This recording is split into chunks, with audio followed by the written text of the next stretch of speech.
As we welcome you back to Reliance Stadium in Houston, all across the NFL, tribute in honor of 9/11, and certainly the fans and the players here in Houston did their part here this afternoon, Dan. It was, to me, what was really special is when the flag that covered the entire field was unfurled, the players from both teams went out there and actually wanted to touch it, and there was a real sense of community, everyone actually holding that flag. And as these teams prepare to play their first game, the focus is going to be on Kerry Collins. And as we spoke with Kerry Collins last night, he has a special interest in this date. Well, yes, he does. He was the quarterback of the New York Giants 10 years ago and spent a lot of time at Ground Zero and has been very active back in the New York community with various donations and help with the firefighting and police communities. It's very much on his mind all the time. Kerry Collins, so up until the 25th of August, was a retired NFL quarterback, and all of a sudden he finds himself back in the thick of it. And you would have to be a guy who could call on 16 prior seasons of experience to try to prepare for opening day with only 17 days of work. That's what Kerry Collins has had. There's no way he's not going to be a little rusty. How much of this Colts offense he's able to master, we will find out as today and the season goes on. Houston Texans won the toss, and they will receive, and we are underway. Daniel Manning is going to run it out of the end zone. Hole on the right side, 30, and brought down across the 40-yard line. Terrific return by Manning. Justin Tryon making the tackle. Well, who cares if you're kicking off from the 35-yard line, and who cares if you're 6 yards deep? Daniel Manning's going to bring it out. And he is on his way, except for that guy right there. Pat McAfee actually makes the open field tackle. And that is a heck of a job by McAfee, because Manning, if he's by McAfee, if he doesn't have to change course, he scores. On first down from the 40-yard line, Matt Schaub calling the signals. Still has it. Rolling this way. Throws. Caught. To the Colt 40, Andre Johnson. Well, Matt Schaub is not ever to be confused with Joe Montana, but his getting outside the pocket completely befuddles the Colts, who had no contain on that side whatsoever. And you saw where he had choices along the way. Two different receivers. He had Casey downfield, and he had Johnson short. The ball is at the Colt 39. Schaub again, throwing, wide open and off the fingertips, and intercepted! Intercepted by the Colts, Melvin Bullock.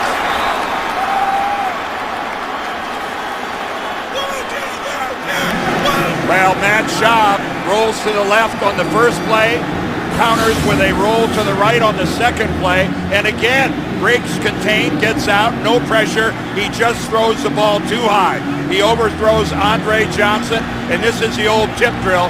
Now, ordinarily, Johnson would snag that ball because he did get both hands on it, but obviously it surprised him being that high. Melvin Bullock just equaled his interception total for all of last season. He is a starter this year for the first time in his career. I won't be surprised if Johnson and Schaub both said my fault. Kerry Collins throws and completes his first pass out to the 44-yard line to Reggie Wayne. 38-year-old Kerry Collins had called it a career until the Colts came calling the last week of August. 40,000 plus yards, 206 touchdowns in his career. Back in '95, the number one pick of the Carolina Panthers, their first choice ever. On 2nd and 5, this is a dive. And a dive, bouncing off tacklers across midfield and inside the 45-yard line for a first down for the Colts. It is a young offensive line for the most part. Plenty of eyes and pressure today on the Colts' first-round draft pick, left tackle Anthony Costanzo. And Collins has targets, leading the way the five-time Pro Bowler Reggie Wayne in his 11th year out of Miami. Dan, you said it. We heard Bill Polian say it to the NFL today. In the pregame, the key is going to be to protect Kerry Collins. A dive. For not very much. Houston's new 3-4 defense. Everybody is high on the Texans' first-round draft pick, J.J. Watt out of Wisconsin. Talented linebackers are joined in the new scheme by former defensive end Mario Williams, who contributed 8.5 sacks last year, and in the secondary, Jonathan Joseph signed along with Daniel Manning to help a pass defense that was the worst in the NFL last year, and that's why that man, Wade Phillips, is on board this year as the defensive coordinator. An outstanding track record as a defensive coordinator. 2nd and 9. Collins under the gun, he goes down. Mario Williams. Well, there's inexperience at the other tackle as well, as he's going to go against Jeff Linkenbach, who's starting at right tackle. And you can see he's there with Dallas Clark. Linkenbach is late getting out to it. Dallas Clark, I'm telling you right now, against Mario Williams, it is never, ever going to happen. I don't know if Dallas Clark thought he was getting help from the inside, but you cannot ask 44 to block number 90. It didn't happen there. It will never happen. 3rd and 17. And a screen for a dive. Brought down at the 48. J.J. Watt along with Glover Quinn. And that'll force the punt. Well, this is a work in progress for the Houston Texans. It's 3-4. And, you know, there is a lot of change happening for both of these teams, obviously. But, you know, again, with no offseason, without all the OTAs and the minicamps, it's going to take a while for this new 3-4 to sink in Texas. And it's also going to take a while for Kerry Collins to settle in for the Colts. They rallied well after the interception. McAfee's kick for Jacoby Jones. He's going to let it go, and it goes into the end zone for the touchback. It'll come out to the 20-yard line. Matt Schaub and the offense back to work after this. A season ago, the Houston defense was in such bad shape, they may not have survived the turnover as they did just now, but Schaub and the offense back to work from their own 20-yard line. And this is Ward out to about the 24. Texas quarterback Matt Schaub coming off a second straight season of throwing for more than 4,000 yards, 4,370 to be exact last year, with 24 touchdowns and 12 interceptions. Well, Greg, what he did was he stayed healthy for the second consecutive season. His first 2 seasons here in Houston, he got injured, missed games both of the first 2 years. So he's got 2 solid seasons underneath and completely healthy. Schaub rolling and throws and complete across the 40, out to about the 45-yard line is Joel Dreesen, the tight end. For Houston, it's a good, solid offensive line. Number 74, Wade Smith, has been around the longest in his 8th season out of Memphis. And Schaub has terrific receivers and tight ends. And the veteran Derek Ward, the first to fill in for the injured Arian Foster, who is a spectator today with the hamstring injury. Well, I'll tell you who the 2 happiest guys in this stadium are so far. That's Dwayne Brown and Eric Winston, the 2 tackles. Because of these rollouts, they don't have to protect a conventional pocket and keep Mathis and Freeney away. On first down, this is Ward again, and Ward across midfield and into Colt territory at the 49-yard line.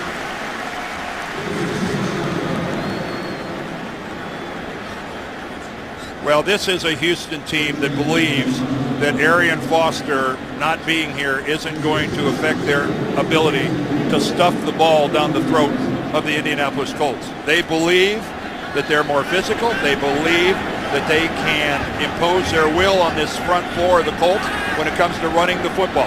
Whether they can remains to be seen, but they believe.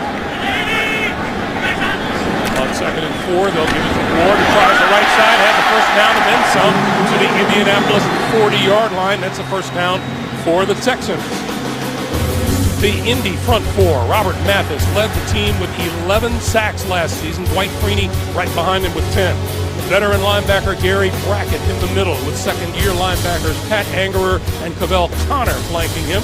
And in the secondary, part-time player previously, Melvin Bullitt, now the starter at strong safety and with an interception under his belt.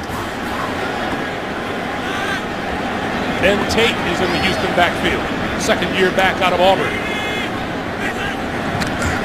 And Tate changing direction, cuts back, inside the 40 to about the 36-yard line. That was a heck of a run by Ben Tate for just a couple of yards, but that looked like that was going to be a negative 3 or 4 yards at the outset. Ben Tate was their second-round pick a year ago, and it didn't last very long as he broke his fibula and tore up some ligaments in his left ankle, so he didn't even play at all last year for the Texans. And there, he's got explosiveness, and as you can see right there, a little creativity to get out of a jam. They were encouraged by his preseason performance. That pass inside the 25 to the 20 to Andre Johnson, and that's another first down. And right now, Matt Schaub is making that interception look like just a little bit of a blip. Well, Justin Tryon has got the coverage on Andre Johnson. He is 5'9". Andre is a good solid 6'3", and there's just, I'm sure Tryon can't even see the ball coming after him behind that big body of Andre Johnson. And again, I'm sure Johnson and Schaub upset about the interception on the first two. This is Tate for 2 to the 18. Now, Greg, let's talk a little bit about the Colts. We met with them yesterday, and would it be fair to say that this is one angry football team? They feel a little bit disrespected that without Peyton Manning, they have no chance. Jim Caldwell, all the way through this organization, they are angry, their pride has been hurt, and they will tell you this is a 53-man game. We miss Peyton desperately, but we're still going to play hard. 8th play of this drive. Shaw over the middle to the 10. Andre Johnson on the receiving end again. And that is very close to a first down. It'll be just short. Well, the problem for the Colts defensively is how well-rounded this team is offensively for the Texans. They have talent at the wide receiver. They have talent at the quarterback. They have good running backs. They have solid play at the tight end. And what you really love to have, a big, bruising, physical offensive line. Ward into the backfield once again now, and he gets the handoff left side, has the first down. It'll be first and goal from about the 7. Did you see that? The Texans offensive line just moved the line of scrimmage about 4 yards back against the Colts. These guys watch this surge as they just remove the front 7 of the Colts, and by the time they were able to get any contact, it's an easy conversion for a first down. It is still early, but even with the interception, Houston's offense has been impressive so far. Ward. They have lost a yard off the hit from Gary Brackett. Now, there aren't many middle linebackers as good as picking his chance to knife upfield. As a middle linebacker, you float, then you see your chance and you knife upfield, and that's exactly what Gary Brackett does there. He floated parallel for about 4 or 5 yards, saw his opening, and boy, does he accelerate upfield and through the legs to make a clean tackle. 11th play of this drive that has 29 yards on the ground, 44 through the air. Shaw to throw. To the end zone, incomplete. Owen Daniel, the tight end. The intended receiver. Well, it looked like when Owen Daniels initially made his break and headed for the sideline that he was open, but by the time Schaub was able to get the ball, he saw coverage. Right there, Daniels is open. There's a safety coming in from the other side, Lacey. Let's see what's happening with Dwayne Brown and Dwight Freeney. Oh, pretty good job by Dwayne Brown. Good job of lowering his hips and staying low. Then Tate back into the lineup. Shaw, under pressure, on the move, throws, through hands, incomplete in the end zone.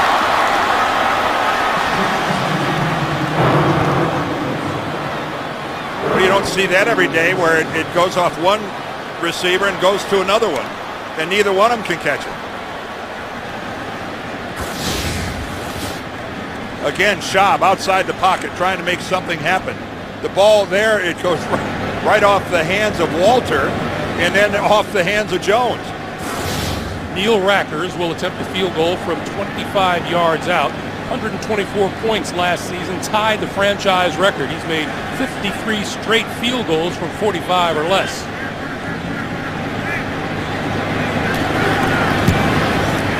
make it 54. 4:27 to play in the first. Houston Texans take the 3-0 lead. The NFL on CBS is sponsored by Southwest Airlines. Find our fares online only at southwest.com. The new 70-inch class LCD TV from Sharp. And by the award-winning 2012 Fiat 500. Learn more at fiatusa.com. Just a beautiful look on a beautiful day here in Houston at Reliance Stadium. 3-0 Texans, 4:27 to play in the first. And it'll be interesting to see what happens on this kickoff, Dan. 46-yard return on the opener, and there's been so much discussion about moving the site of the kickoff up. And on the opener Thursday night between the Packers and the Saints, they averaged 43.5 yards a return. Well, you wonder sometimes if there's not a little complacency on the part of the coverage team, assuming that it's going to be a touchback. Joe LaFege, the rookie from Rutgers, will return this one from about 4 yards deep in the end zone. Oh, and he gets collared at about the 13-yard line by Tim Dobbins. On this September the 11th, DeMeco Ryans. This is how he led his Houston teammates onto the field earlier today.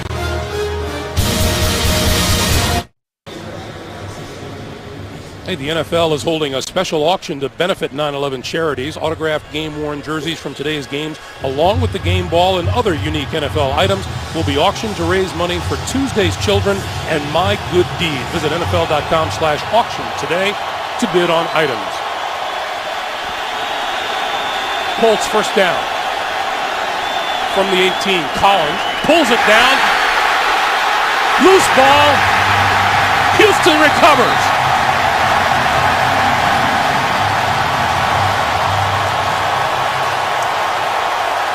Antonio Smith with the initial hit on Collins.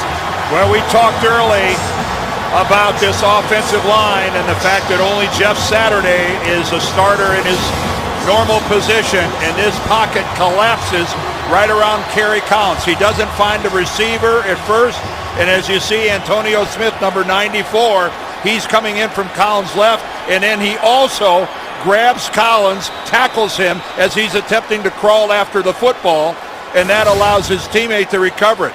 Sean Cody with the recovery, and the Texans back in business at the 12. Shaw rolling, throws, sideline, complete, out of bounds at the 5 is James Casey, the fullback. Well, again, the rollout, the pass of choice for this offense of the Texans. Matt Schaub has been on the move almost primarily. Rick Dennison and Gary Kubiak, they want him on the move. As you can see, they're taking advantage of this tremendous speed that the Colts defense has. You see how they flow as one in one direction. And again, nobody's at home to go upfield and pressure him. Schaub has no one in his face. 2nd and 3. This is Tate to the 1. You know, Matt Schaub told us yesterday that he and DeMeco Ryans gathered some teammates during the summer, and they had a series of workouts, kind of like mini camps at Rice University. And I tell you, I'm very impressed by this Houston offense so far. Well, and what he said was that they actually used the formats, the schedules that they would normally be using during mini camp. They actually were still using the running program designed by the strength and conditioning staff of the Texans. So they tried to keep it as much as it would have been if they would have been allowed on the premises to work out. 1st and goal for the Texans. Derek Ward. Touchdown. Well, that was a tremendous 2nd and 3rd effort by Derek Ward. At first blush, it did not look like he was going to get anywhere near the goal line. Look where his initial contact comes. Right there, you can see that he's almost tackled again, and then fights through a 3rd line of the Colts to get into the end zone. What an awesome job of power football by Derek Ward. Derek Ward made the point to us yesterday that I've been a 1,000-yard rusher. I've been on a Super Bowl team. 10 points in the last minute, 31 seconds. And the Houston Texans all over the Colts now, 10-0. The NFL on CBS is sponsored by Outback Steakhouse. It's always fresh in the Outback. And by Bud Light, the official beer sponsor of the NFL. Here we go.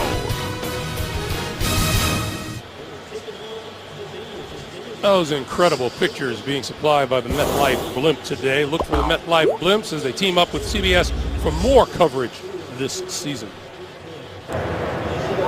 Greg, you know these Texans, their fans in the stands would go, oh, okay, so we're out 10-0. You know, with Peyton Manning at quarterback, you know he's going to come storming back.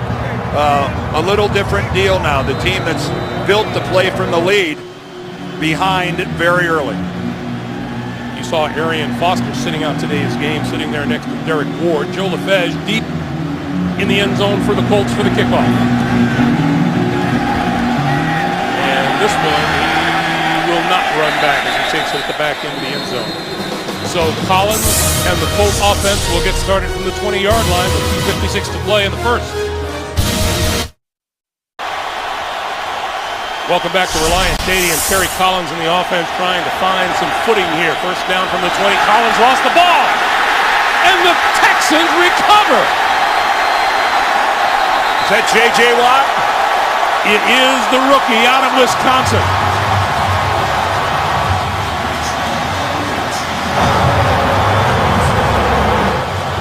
This is a Jim Caldwell nightmare. Well, how many center quarterback exchanges have Jeff Saturday and Peyton Manning had?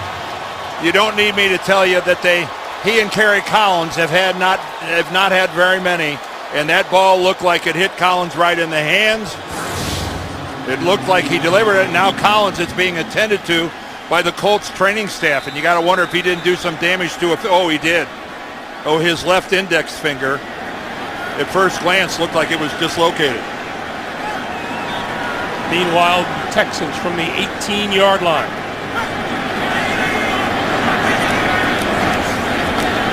Schaub outside, complete to Jones, and Jones knocked out of bounds at about the 8 or the 7.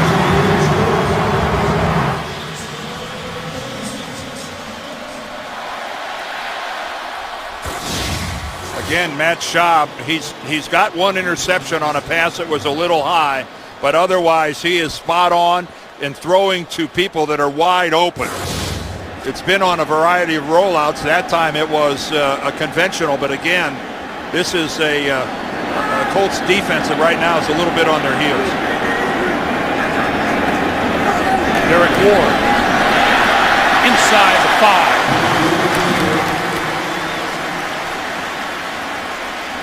to about the 2.5-yard line. And then again, this is playing to Houston's strength, just lining up and playing power football. Let's see if you can stand in there against our big, strong guys. And Jim Caldwell knows his defensive line is built to chase, to get after the quarterback. There are not a lot of heavy bodies in there. Ben Tate deep back on second and goal. Tate to the end zone, touchdown. That is his first career NFL touchdown.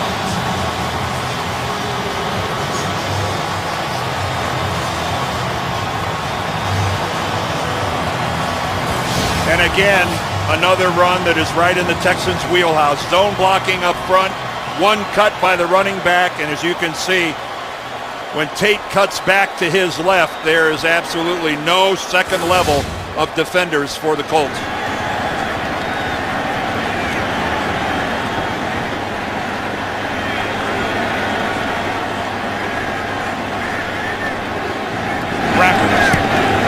The extra point is good. The Texans convert another Colt turnover into points on the board. Ben Tate says thank you to his offensive line. Houston's fans thanking their Texans for a 17-point lead. Ben Tate in his second season out of Auburn, and really his first season since he missed all of last year with the ankle injury. Joe Lefebvre. Not going to run this one out either. And here comes Kerry Collins. It's not been the way he pictured it. Boy, no kidding, Greg. Hey, the good news is he's 2 for 2 passing, but he gets sacked there by Mario Williams.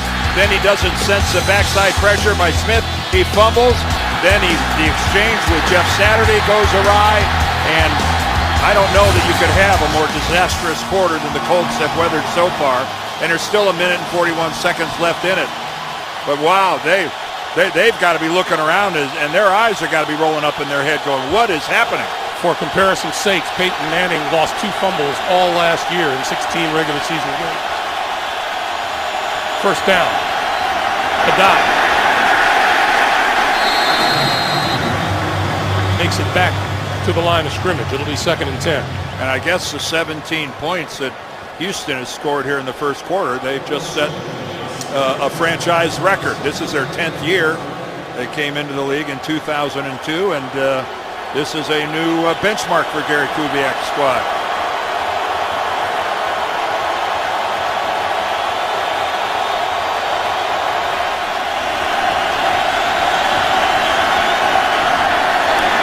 Collins with time this time outside, and that's complete to Reggie Wayne. And Wayne has a first down out to the 37-yard line. Well, this is the one thing that we've known about Kerry Collins his entire career. If you build him a pocket, if you allow him to set, plant, and throw, his arm is still live. He is accurate. Reggie Wayne told us, who catches this pass, he goes, I'm telling you, the guy can throw. But again, those other things have to happen first. Adai gets it outside. And out to midfield for another Colt first down. Oh, and these first downs, I know they don't put points on the board, but did the Indianapolis defense need this? Boy, did they not need a 3 and out and get thrown right back out there on the field. They're going to get the break here at the end of the first quarter. Take a deep breath, try to gather yourself, and try to come up with some, plan to keep from shooting ourselves in the foot.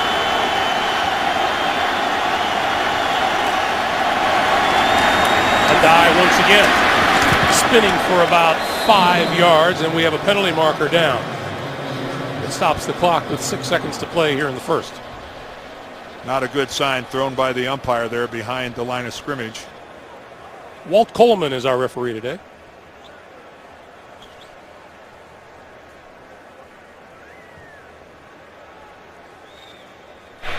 Personal foul, grasping the face mask, number 76, offense. 15-yard penalty, still first down. That's left guard Joe Wrights. Yeah, Joe Wrights is the left guard. He's making his first NFL start here today. There he is right there. And you could see he had his left hand right on the face mask of Antonio Smith. And now with the umpire being in the backfield of the offense, that's really easy for him to see. If he's in his conventional spot behind the defense, a little tougher to see. We wind down to the end of the first quarter. 14 Houston points off turnovers. They lead by 17. We're back after this. This is the NFL on CBS. Greg Gumbel, Dan Deerdorf, the rest of our CBS Sports crew here at Reliance Stadium in Houston as we start the second quarter. DeLon Carter, the rookie out of Syracuse, in the backfield, gets the handoff and finds a little hole out across the 40 to the 42-yard line. Dan, what's this we see that's a little strange out on the field? Well, yes. Remember Peyton Manning, when he was running this operation, they never left the line of scrimmage. He ran the entire offense from the line. Now the Colts have to go back to a huddle, and Jeff Saturday said it's been terrible during practice. I just find myself walking directly up to the football and then realize, there's a huddle back there. Reggie Wayne says he's got to jog an extra 12 or 15 yards of play. On 2nd and 18, this is Wayne. And Wayne out to the 49. It'll be 3rd and 11. Well, Reggie Wayne, when we talked to him yesterday, again, if there was a common theme, it was just that they're just offended. And I know it's 17-0, and we'll see how it plays out over the course of the season. But they're professionals, and they have pride. And they couldn't believe how many people were throwing them totally under the bus, talking about like 1 in 15 seasons, winning 1 or 2 games. Here comes the blitz. Collins throws far side. Oh, look at that grab by Dallas Clark. That'll come up way short of a first down, but a nice one-handed grab by Dallas Clark. Well, and I think the fact that they still have talented people like Reggie Wayne and Dallas Clark. But again, you could see Collins waits till the defender goes to the air, and you won't see a prettier grab than that one right there by Dallas Clark. Look at that. Didn't move the chains or anything, but son of a gun, they threw it at him and he caught it. Pat McAfee will kick it away. Jacoby Jones is deep.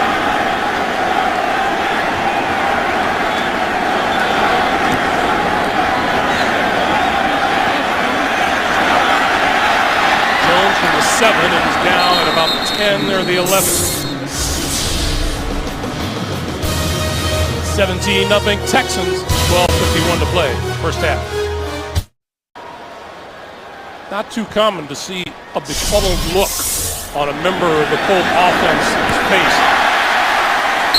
But you saw it there. Meanwhile, Schaub and Andre Johnson connecting once again. And it's a first down out to the 31-yard line. And again, Andre Johnson finding a hole in this Colts secondary.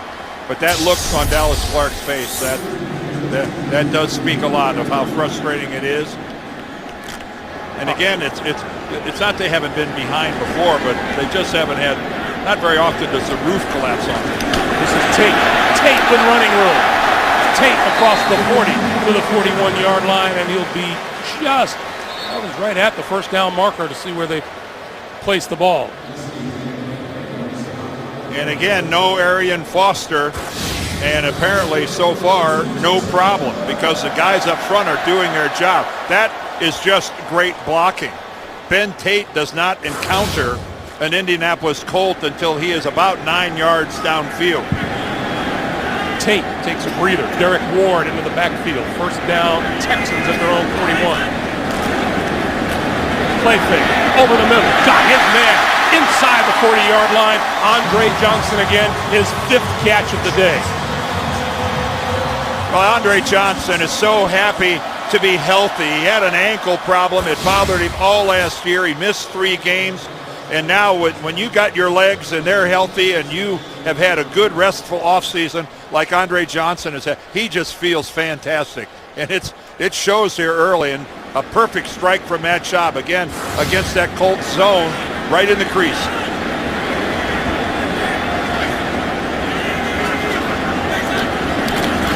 Here's Derek Ward. And this time he's stacked up, led by Pat Angerer and Antonio Johnson. We mentioned Arian Foster not playing, and there he is, and he's not happy, but it's a smart move by the Texans. When you've got a running back with a hamstring issue, if you really force it early, it can end up being an issue for the entire season.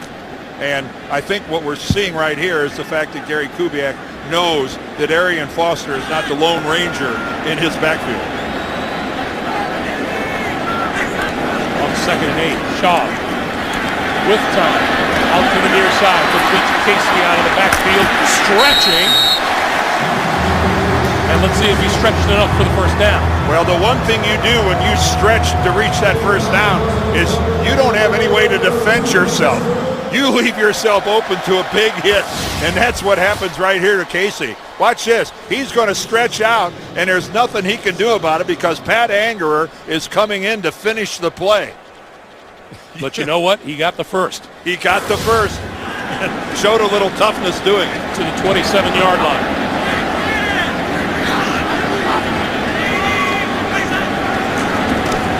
This is Tate, left side, inside the 20.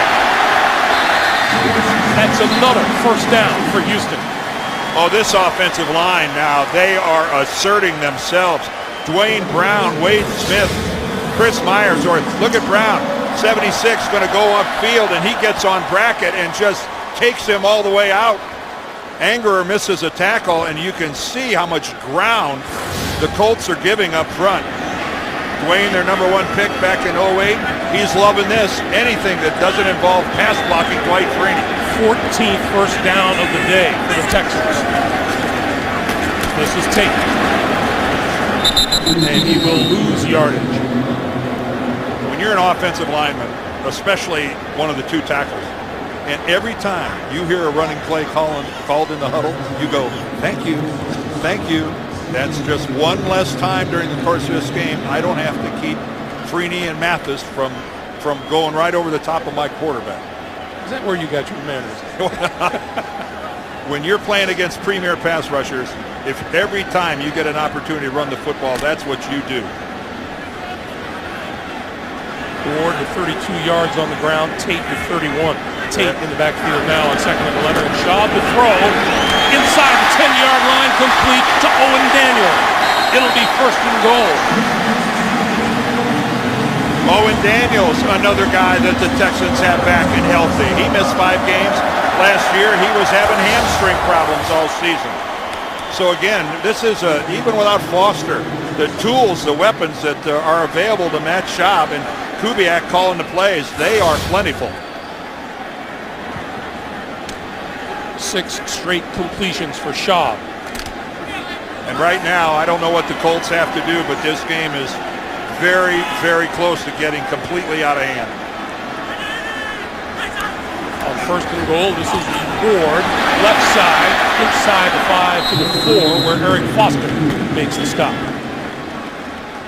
You know, and this was a Colts defense that was, coming into this game a little upset about what happened here on opening day a year ago. Melvin Bullock telling us, hey, we know we were the coming out party for Arian Foster. He ran for 231 yards in the opener last season and really on his way to the rushing title.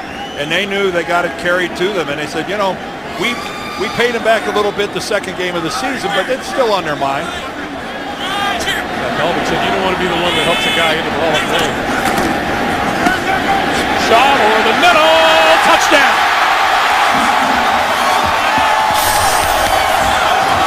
Well, when you run the football, anybody knows this, when you run the football, play action really means something. Andre Johnson on the receiving end at the back of the end zone. Beautiful, beautiful play. But look at the play action. No penetration. And right there you can see Gary Brackett, not being the tallest guy in the league, he still is able to elevate. He gets his left fingertips on the ball. And Andre Johnson amazingly able to adjust back in that short period of time and get a catch. Brackett is perfect. Last 4 drives, a field goal, a touchdown, and a touchdown. And Houston up by 24. Anxious guy, you know that somewhere Peyton Manning has found a way to watch this game and is probably as antsy as they come. Well, of course he is, and we send him our very best. There's not a fan of the game that isn't upset that Peyton Manning isn't playing. The face of the NFL for so many years, and Peyton, we're with you. LaFleur will not return this one from the back of the end zone, and once again, the Colts will get started at the 20-yard line, down 24-0.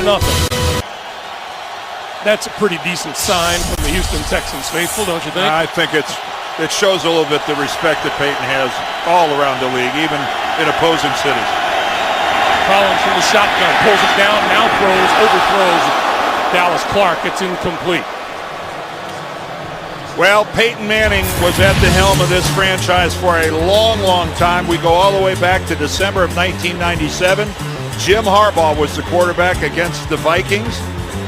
Yes, Jim Harbaugh, who today takes his San Francisco 49ers onto the field in their home opener. But again, Minnesota won the game 39-28. It was Harbaugh's last game as a Colt. They drafted Manning number 1 the following year in 98, and until today, he's at the helm. A dive, can't turn the corner and lost yardage. Yeah, the Colts were 3-13 that last year, and then Peyton's first year, they were 3-13 again, and things got decidedly better after that. Yes, they did.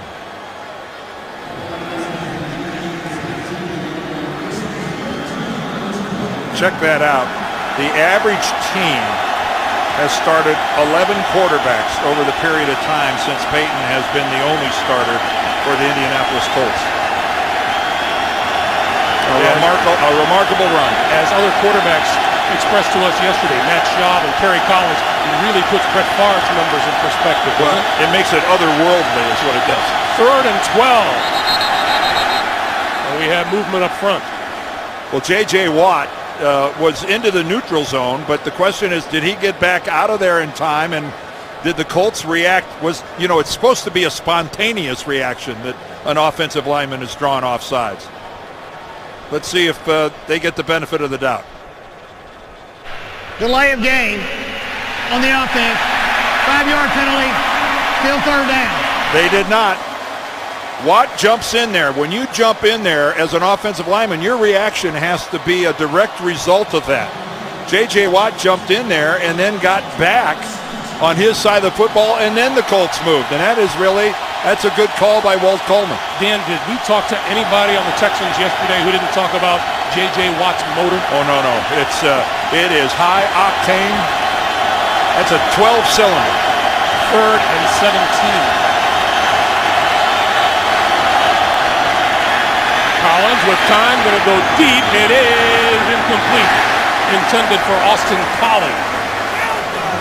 And Jonathan Joseph was covered. Well, Mario Williams, who plays in a 2-point stance in their conventional 3-4 when it comes to nickel, just gets down on the ground like everybody else. And boy, that was a nice little swim move, but a good job by Linkenbach of taking Williams far enough upfield, riding him out of the way that Collins able to step up and deliver. McAfee kicking to Jones.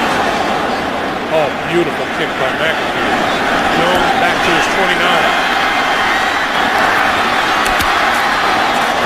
Down at about the 38-yard line. Adrian Moten, the rookie out of Maryland, with the tackle. 5:25 to play in the first half. Welcome back to Houston. 5:25 to play here in the first half. That has belonged to the Texans. Shaw gonna throw. Running out of time to get rid of it. He throws incomplete. And we have a penalty marker down. Well, at least that time, Pat Angerer was able to at least chase Schaub. Holding, number 41, defense. 5-yard penalty, automatic first down. That's Antoine Bethea, the penalty. And boy, just nothing going right for the Indianapolis Colts so far here. Yeah, so even when they finally are able to force Matt Schaub out of his comfort zone on that rollout, they make a mistake in the backfield and give them a first down anyway. Jim Caldwell, he's stoic though, but he's not showing how upset he is.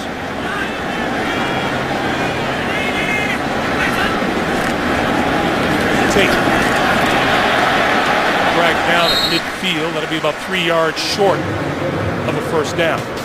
Well, it's been all Houston Texans. Kerry Collins doesn't feel the pressure. Antonio Smith knocks the ball out and turns it over. Then Derek Ward able to stuff it into the end zone with a great effort. Then it's Ben Tate behind unbelievably good blocking. And then even though the ball's tipped by Gary Brackett, Andre Johnson makes the catch. Matt Schaub can't believe it. And take a look at that. Field goal, touchdown, touchdown, touchdown. And they've got a chance to add to it. On 2nd and 3, this is Tate. First down yardage and then some. Inside the 40 to the 36. Well, is the glass half full or half empty? Is the Houston offensive line this good that that's what it looks like right now, or are the Colts playing that poorly?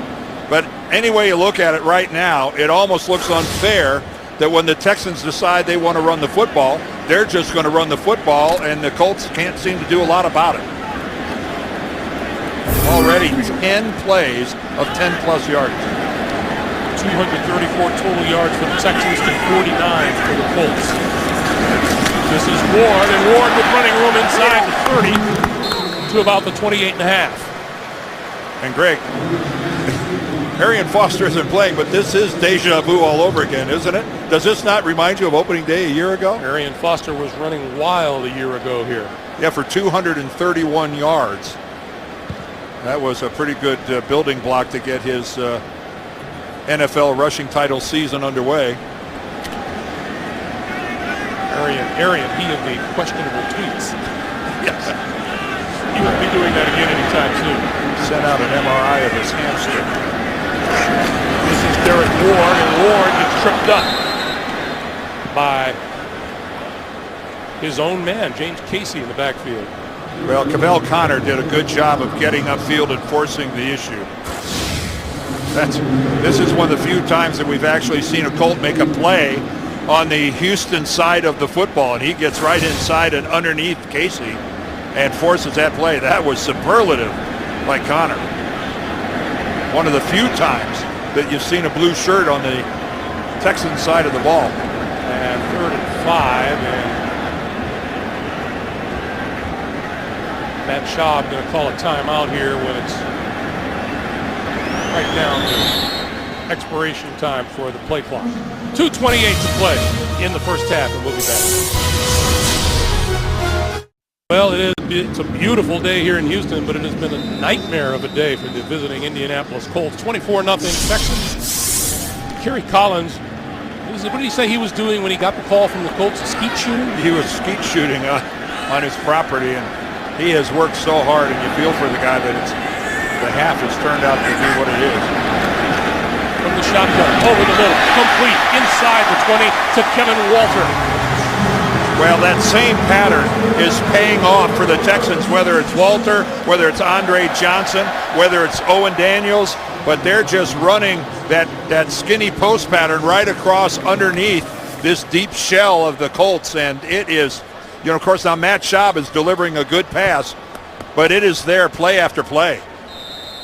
2 minutes to play here in the first half, and it's a half that just can't end fast enough for the Indianapolis Colts, because nothing but smiles and celebrations so far on the part of the Houston Texans.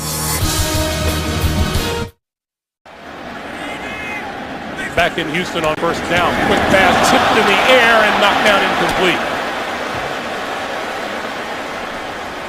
Just a reminder, coming up, the Sprint halftime report. Join JB, Dan, Shannon, Boomer, and Coach Cower for all the latest NFL scores and highlights, including this game, which has been just dominated by the Houston Texans. Give you an example. Time of possession, Houston leads it by more than 10 minutes in this first half. Indianapolis has 49 yards of offense in comparison to Houston's 253.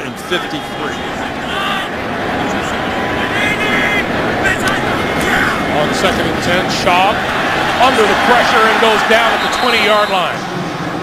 Well, and that's why the Texans have been doing so much rolling out, because of that respect that they have for Freeney and Robert Mathis. And that time Robert Mathis gets in there and gets a sack. There he is at the bottom of your screen, and he just gets the corner on Eric Winston, the right tackle. Look at that move. He fakes to the inside, a little stutter step. Winston bites, plants his feet, and then Mathis goes upfield and right around the soft edge. Boy, that was a slick little move. You were talking about numbers, Dan, and the numbers don't lie. Last year, the Colts averaged 23 first downs. Today they have 3 so far. Well, it's hard to overestimate what it means without Peyton Manning in terms of his control of this offense. He ran the entire thing from the line of scrimmage. There's no way that these guys can just shrug that off. 3rd and 13. This is Tate. Tate with running room to about the 11, and that will set up the field goal unit. And, to a man, the Indianapolis Colts have pointed out, Kerry Collins has absorbed an awful lot in the short time he's had. Well, yes, he has, and they all admire his work ethic. They said that he's the first guy in there, he's the last guy to leave, he's there at night. He has totally dedicated himself to trying to absorb as much of this as he possibly can over the last 17 days. Now, it's fair to say that this first half has been a joint effort. The defense of the Colts has been abysmal. they've had no help from the offense, but this is a team-wide poor first half. Rackers was good from 25 yards out. This one will be from 29.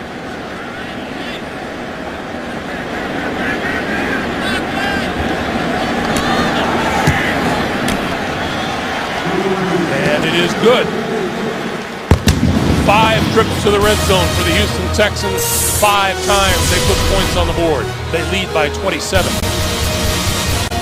We sure want to thank the MetLife Bloom for providing aerial coverage like that of all of the beautiful sights and scenes down below. Look for the MetLife Blooms, Snoopy 1 and 2 when they pass through a town near you.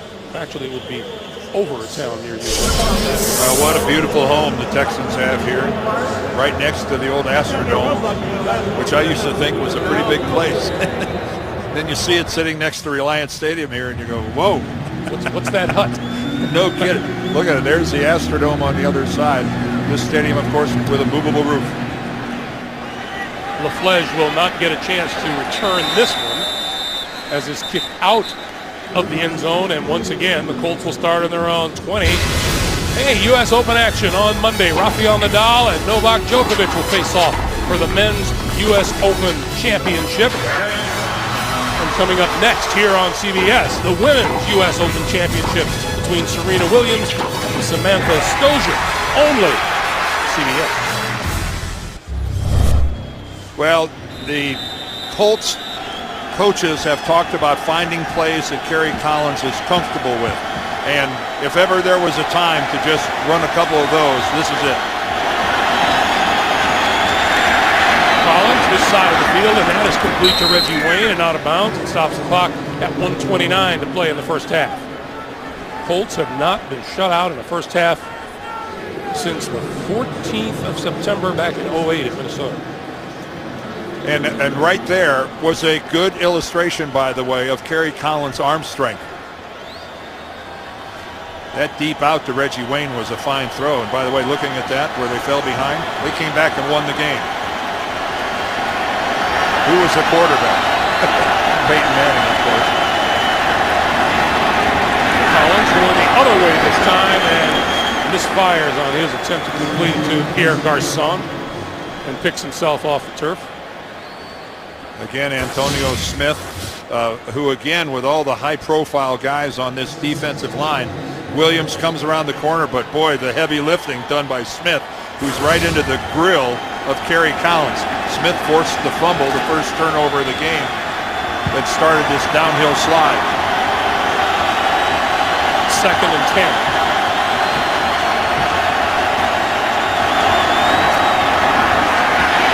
Flip out of the backfield for a die, incomplete. It'll be 3rd and 10. You know, Collins retired on a high note. He started 7 games, played in 10 for Tennessee last year. His last game, he was 28 of 39 for 300 yards, 2 touchdowns, no interceptions.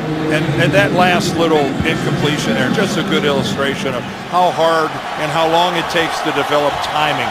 Joseph Adai was his relief valve, but let's face it, when you've only been doing this for a couple of weeks, you're not sure exactly where he's going to be. And Kerry floated the ball too far out of there. Peyton would have just dumped that right into his hands.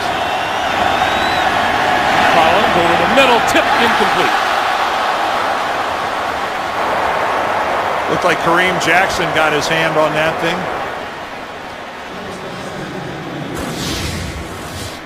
Again, Kerry looking downfield, trying to move.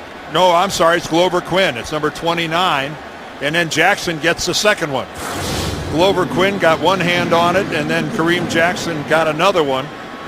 Wade Phillips, he's greedy. Like all defensive coordinators, he wants a turnover no matter when he gets it. Glover Quinn played quarterback last year, moved to safety this year. This is Jacoby Jones at the 21. Straight ahead, breaks to the outside, running room. McAfee out there. Down the sideline, Jones, touchdown.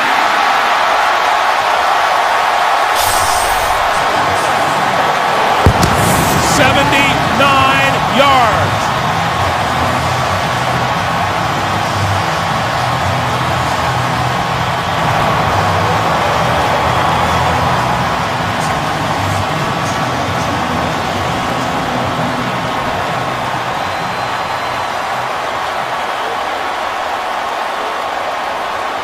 Well, could anything else possibly go wrong for Indianapolis?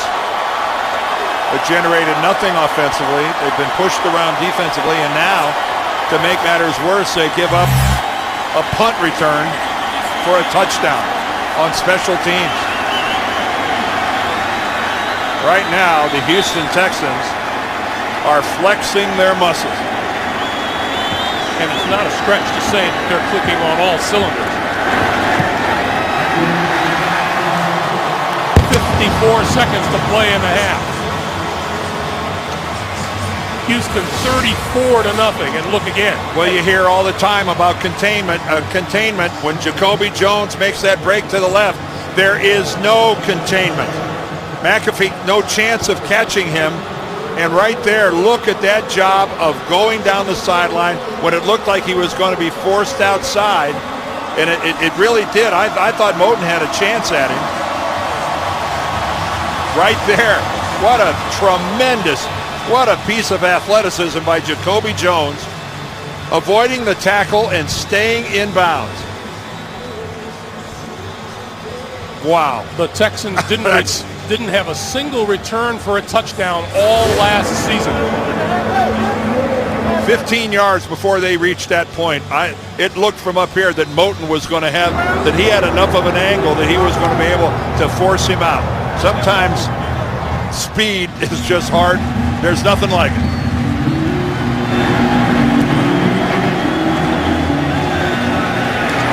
LeFage will not get to return this one, and once again, it'll be Collins and the Colt offense from their own 20-yard line.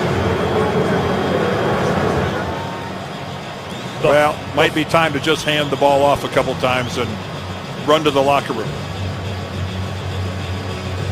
The first punt return for a touchdown for Houston since the 2008 season. And Gary Kubiak, you couldn't tell by the look on his face that he's up 34. Coaches practice that. You never smile until it's over. DeLon Carter in the backfield. He's going to get the handoff. Going to go right up the middle, and we're down to 50 seconds to play in the first half. Well, this is, I know we have documented, everybody's been talking for weeks about Peyton Manning and what kind of an effect that it was going to have on the Colts.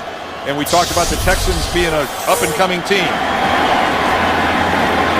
But as we watch the end of that run, nobody saw this coming. Not complete and utter domination on the part of the Texans. And no one saw it coming, Dan, because there are too many good football players on those Indianapolis Colts.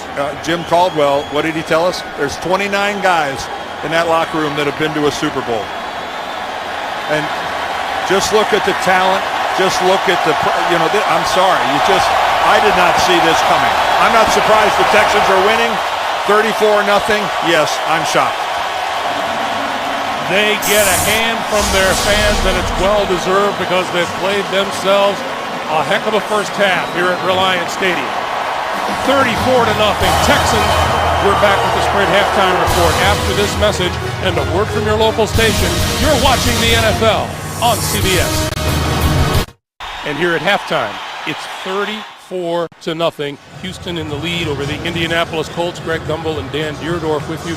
We were here a year ago when the Houston Texans opened their season with a 34-24 win over the Colts. It took them all day to score 34 last year. They've got 34 in the first half. It's been a tough day for Kerry Collins. It has been a very tough day for Kerry Collins, and it's been a variety of miscues. Both from his offensive line right there. He gets sacked by Mario Williams. And then from behind, Antonio Smith knocks loose the football. That led to the first Texans touchdown. A fumble exchange with his center, Jeff Saturday. Been under pressure, been under duress. But again, it has been a team effort by the Colts in this 34-0 debacle that has been the first half. A punt return for a touchdown by Jacoby Jones.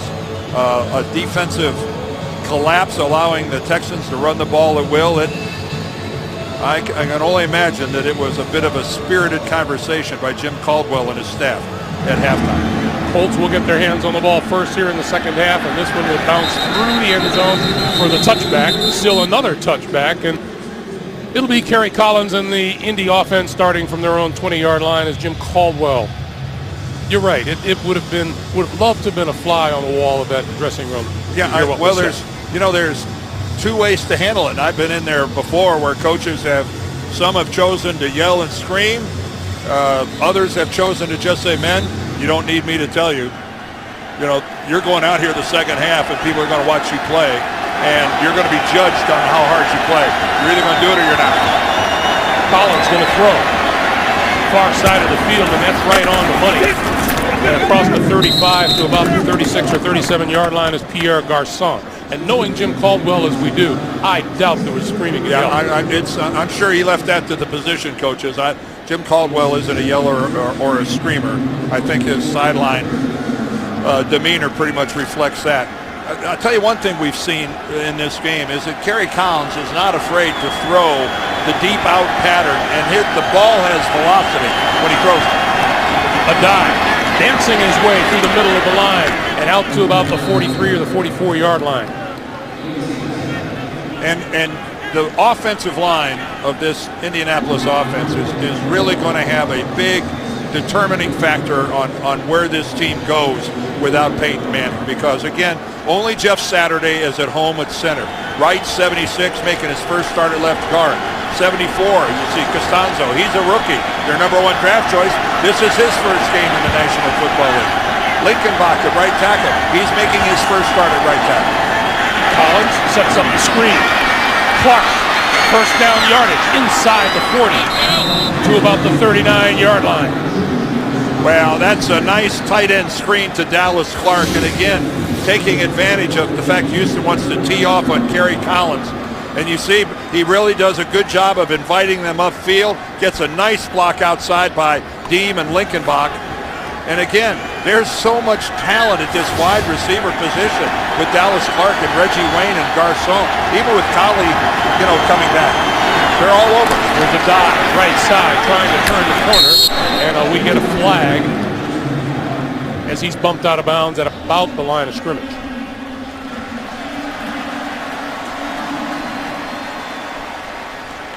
And this will go against the Colts.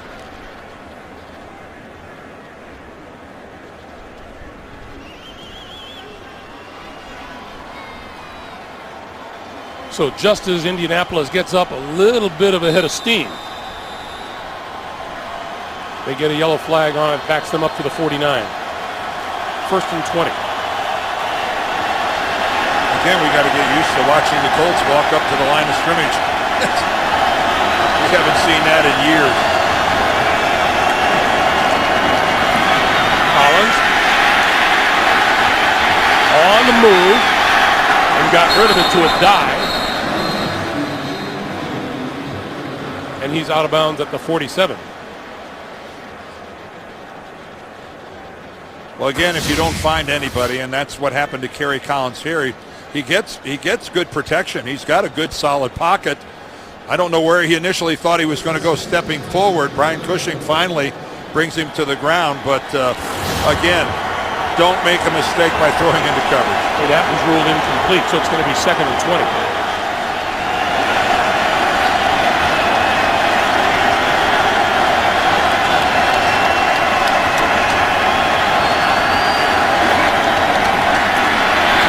Far side of the field, overthrows Garçon, third and 20. There's no question that the Indianapolis woes begin with Peyton Manning not being in uniform today, but the defense has hardly held up its end of the bargain today. No, and let's face it, there were, even if Peyton was here, there were still a lot of people who were wondering, is the Colts' hold on this division quite as strong as it has been?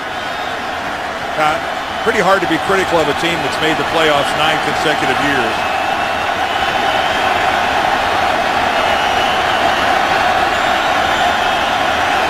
Collins leads the 29-yard line for a first down.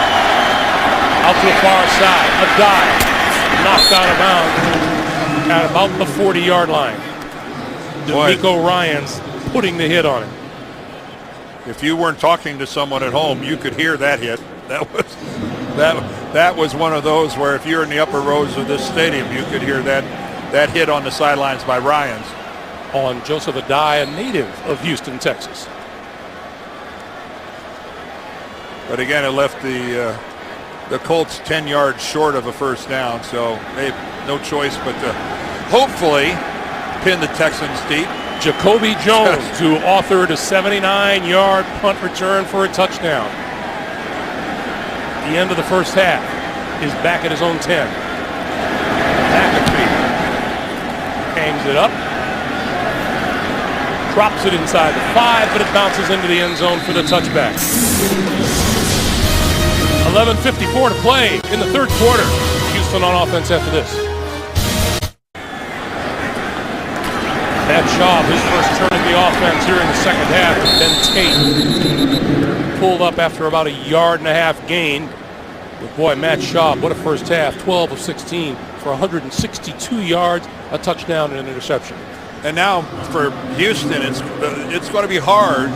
You know, can you muster up the same intensity that you showed in the first half? You had a chance to go in and sit down and think for about 12 minutes of how wonderful you are and what a giant lead you have and everything else. Can you get it back going at a high level again? Shaw, quick pass outside. That's complete to Andre Johnson.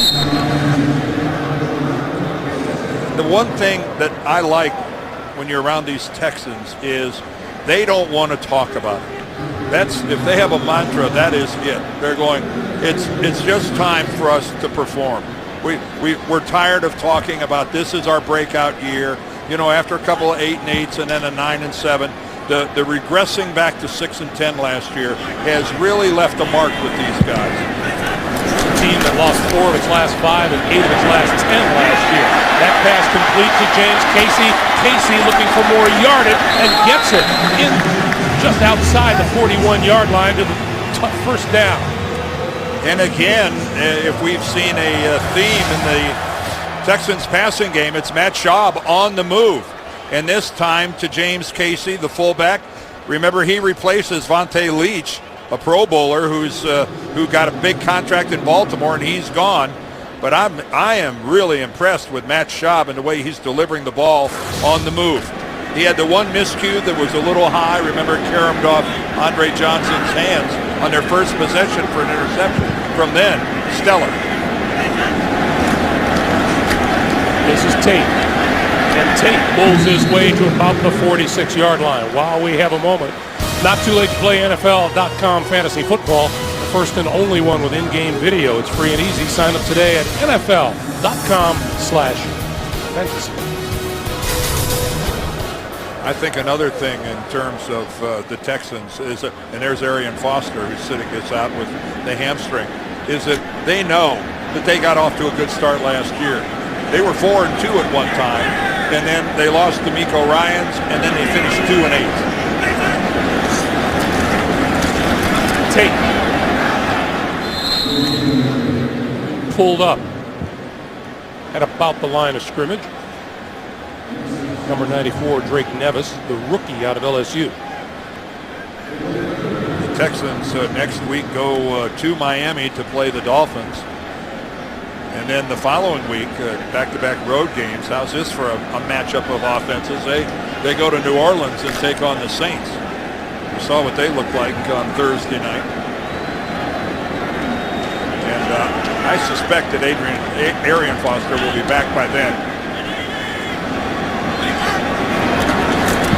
On 3rd and 5, little pump fake, incomplete far side of the field intended for Andre Johnson.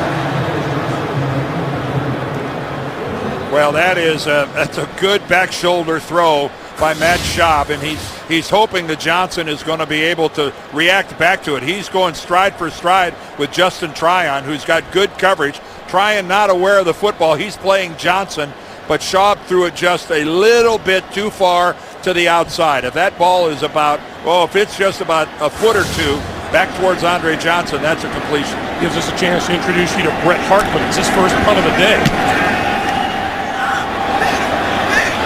Gerard Powers watches this one bounce and goes into the end zone. From the 20-yard line. That's where the Colts will operate when we come back. The NFL on CBS is sponsored by Southwest Airlines. Find our fares online only at southwest.com. KFC popcorn chicken. Today tastes so good. And by Geico, where 15 minutes could save you 15% or more on car insurance. Hey, next Sunday, the NFL on CBS. Doubleheader action. First, Dan and I will be in New York as the Jets play host to the Jacksonville Jaguars, or the Raiders battle the Bills, and Phillip Rivers and the Chargers taking on Tom Brady and the Patriots. Check your local listings, beginning with JB, Dan, Coach, Shannon, and Boomer on the NFL Today, presented by Southwest Airlines. What a handsome group.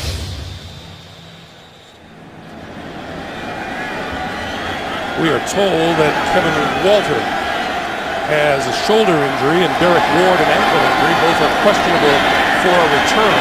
As for the seventh straight time, the Colts start from their own 20-yard line. And DeLon Carter gets maybe a yard and a half. Well, right now for the Indianapolis Colts, there are 15 games remaining in the regular schedule, and you're going to have to play them.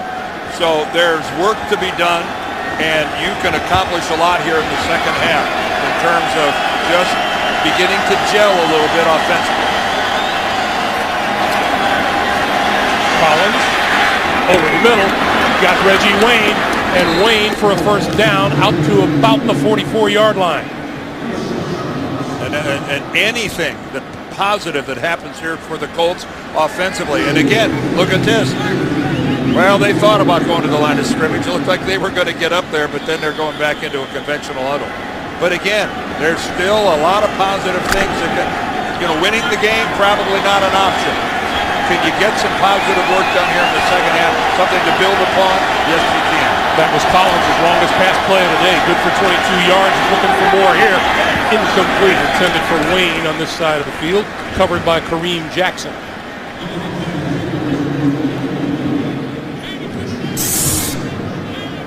Well, probably no one's arrival in Houston more anticipated than the arrival of Wade Phillips as defensive coordinator. Of course, a native Texan, his father Bum, the coach of the Oilers, an icon here in this city, and his arrival was much heralded, anticipated, and appreciated by the faithful. 2nd and 10. Collins with time. That's far side of the field. Garcon has a first down at the 45, and we have a penalty marker down.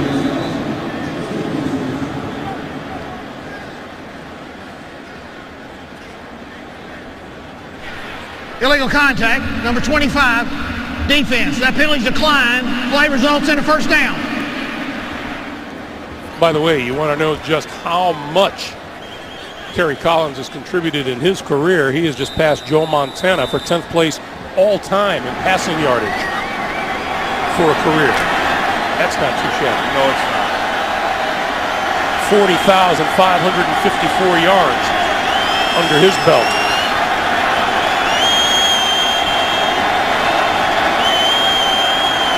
On first down, Collins, and that's incomplete to Jacob Tammy out of the backfield. It'll be 2nd and 10. Well, Kerry Collins was telling us that first of all, the terminology of this offense, unlike anything he's ever been around. He has to call the entire play.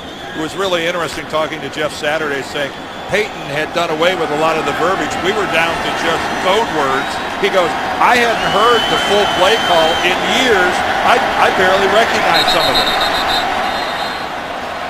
We got whistles and flags and a false start. Number 72, offense, 5-yard penalty, still 2nd down.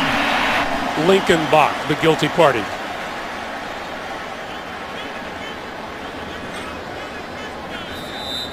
Well, Lincoln Bach, he had 4 starts last year, but 3 of them were at right guard. 1 of them was at left tackle. So, again, this is his first National Football League game at right tackle. 2nd and 15. This is Carter. Carter shakes a tackle. Can't shake the second one. And he's down at the 48. Brian Cushing with the stop.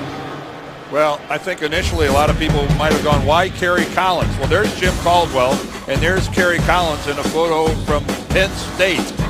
That's how far back they go. And then there's Bill Polian in the background with Jerry Richardson as they drafted Kerry Collins, their first draft choice of the Carolina Panthers. So to say that there's a comfort level with the man who runs the football operations and the head coach with Kerry Collins would be an understatement. Big 3rd and 13, and he's running out of time. Got the snap off. Collins on the move, had to throw it away to Mario Williams all over his back.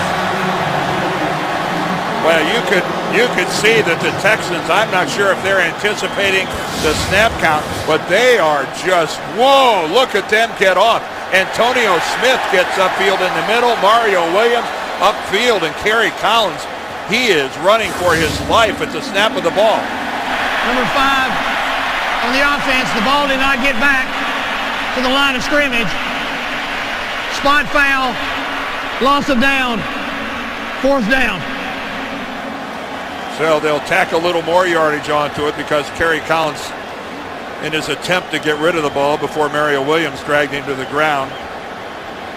A refresher course for everybody. It's been a long off season. If the quarterback's going to do that, if he's outside of the pocket, you've got to get it all the way back at least to the line of scrimmage to avoid the grounding ball. Kerry was too busy running for his life. Yeah, no kidding. I'm sure he's really upset about it. McAfee. High floater, fair catch called for. And Jones is going to let it bounce. And McAfee gets a pulled roll, and it rolls out of bounds at about the 20-yard line. 34-0. Texans, 5.5 to play in the 3rd. That's a look ahead at the Indianapolis Colts schedule. They've got Cleveland and then what promises to be a very unhappy batch of Pittsburgh Steelers who are getting the pants beaten off of them today by Baltimore. And this is Steve Slayton. Steve Slayton, the 4th year back out of West Virginia. Well, you see, they at least get to go home for a couple of weeks for Cleveland and Pittsburgh before they head back to Florida for Tampa Bay and then back home again for Kansas City. So 3 out of their next 4 will be at Lucas Oil. So that's some good news. But then look at that 3-game road trip in October.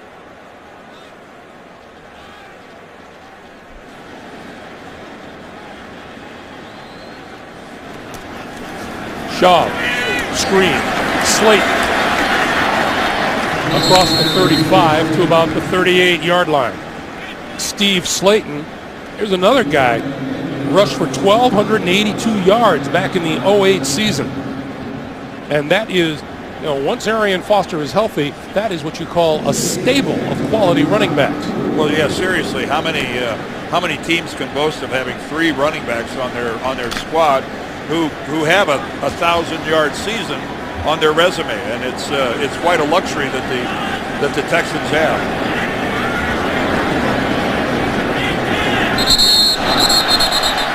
And this will be a false start for Houston. False start, number 73, offense. 5-yard penalty, still 2nd down. So we're talking about the fact that they've got 3 runners in Foster, Ward, and Slayton, all with 1,000-yard seasons. And that doesn't even take into consideration that Ben Tate, their 2nd-round pick from a year ago, who missed the entire season, that he's back and healthy. And there's a reason why they drafted this kid in the 2nd round. So it's almost an embarrassment of riches at the running back position for the Texans. Ben Tate is 13 carries for 68 yards and a touchdown here today. 2nd and 10. Slayton. Nothing.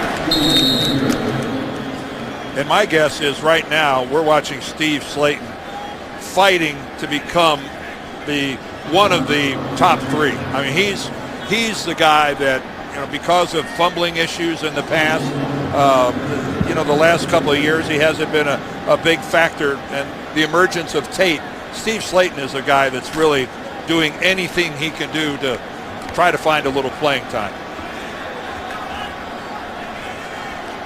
3rd and 10.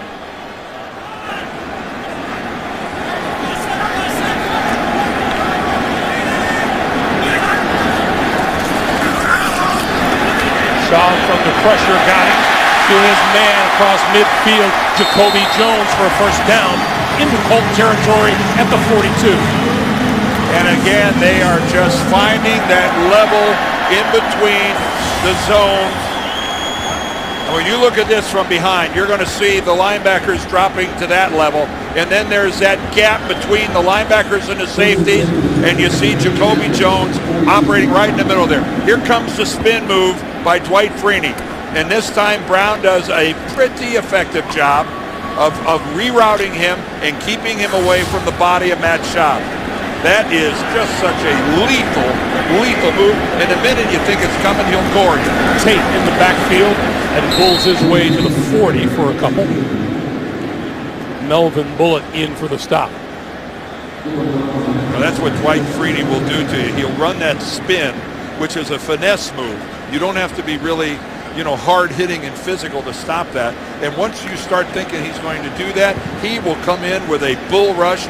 He'll plant his helmet right in your sternum, and like you are on roller skates, he will run you back to the quarterback. It's an embarrassing thing for an offensive tackle when Dwight Freeney gets that leverage and gets underneath. 2nd and 7. Short drop and on the slant, that's complete for a first down to Jones. Dwight was telling us, and Jim Caldwell confirmed, that this is a simplified defense from a year ago. Well, they thought their playbook was a little too big last year, and they were doing too much thinking and not enough reacting. And I was kind of expecting something positive to happen when he was talking about we're going to be more attacking, we're going to be more aggressive, we're not going to have to just read and react as much. Well, 34-0, we haven't seen it. That's 23 first downs on the day for the Texans. Schaub rolling this way, looking, and he's going to keep it and run out of bounds inside the 30-yard line. Out of bounds at about the 28-yard line. Well, that time Antonio Johnson chasing Schaub, but again, the Colts just can't seem to get somebody upfield to keep Matt Schaub from rolling out on the backside. He's bootlegging out of there, and the Colts are finding themselves in a chase position. Once or twice, they've actually had someone up in his face. I could be wrong, Dan. I just don't recall Matt Schaub doing this much running. No, it's not his MO. On 2nd and 7, they'll give it to Tate and hold him. Going through on the right side, inside the 15 and down to the 10. Well, I just want to say it. Eric Winston, Mike Breisel, Chris Myers, Wade Smith, Dwayne Brown, the 5 guys up front, you are getting it done. We come to the end of the 3rd quarter with the score. Houston 34 and Indy nothing. We're coming back to Houston after this message and a word from your local station. You are watching the NFL on CBS. Producer Mark Wolf and our director Suzanne Smith. Greg Gumbel, Dan Deerdorf back at Reliance Stadium in Houston for the start of the 4th quarter. And it has been a tough day for the Indianapolis Colts, to say the least. From just outside the 10-yard line. On first down, this is Tate. And he dips inside the 10 and out of bounds at about the 8 or the 9-yard line. Pat Angerer, the 2nd-year linebacker out of Iowa, making the play. Yeah, he's really settled in at the outside linebacker position. He'll come knifing in here. There he comes right now. And it looked at first like he might have chosen a poor angle, but he's got enough speed, like everybody on this Indianapolis defense, to, even if you do take a little bit of an incorrect angle, you still can recover and get in on the tackle. Angerer the angler? Well, that would make him a good fisherman. Would they? 2nd and goal. Popped up into the air and falls incomplete. Well, that is the 3rd or the 4th time today I can remember that the Colts have gotten their hands onto a pass from Matt Schaub. A couple clean blocks. Remember, Bracken deflected one that Andre Johnson caught for a touchdown, and that time it's Connor. You see him just get up there and time his leap perfectly and bat it away. Well, the Colt defense has shown itself a little bit better here in the 2nd half than it did in the 1st. Steve Slayton back onto the field, 3rd and goal.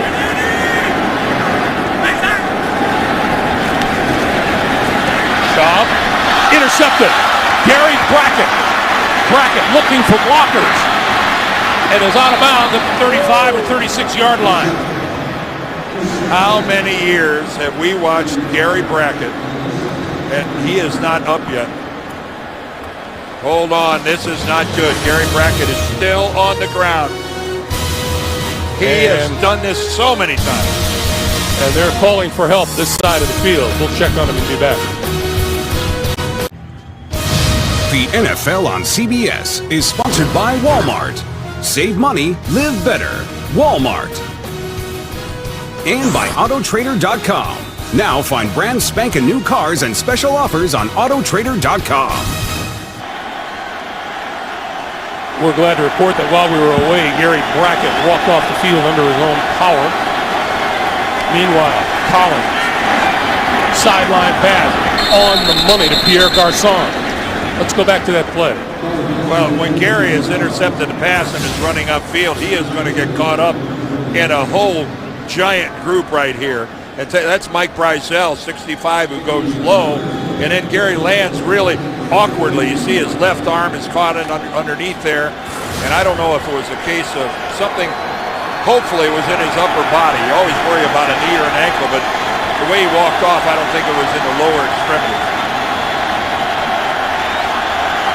Colts now at their own 48 on first down. Here is a dive with a couple of yards to midfield. And J.J. Watt in on the stop. Yeah, you can see the doctor's got his hand up there under the shoulder pad looking at Brackett's left shoulder. Again, though, Gary Brackett, you know, here is a guy who makes big plays from the middle linebacker position, not being a big guy. Greg, how many times have we seen him get lost in there? Quarterback doesn't see him, doesn't know he's there, and he comes up with an interception like that several times a season.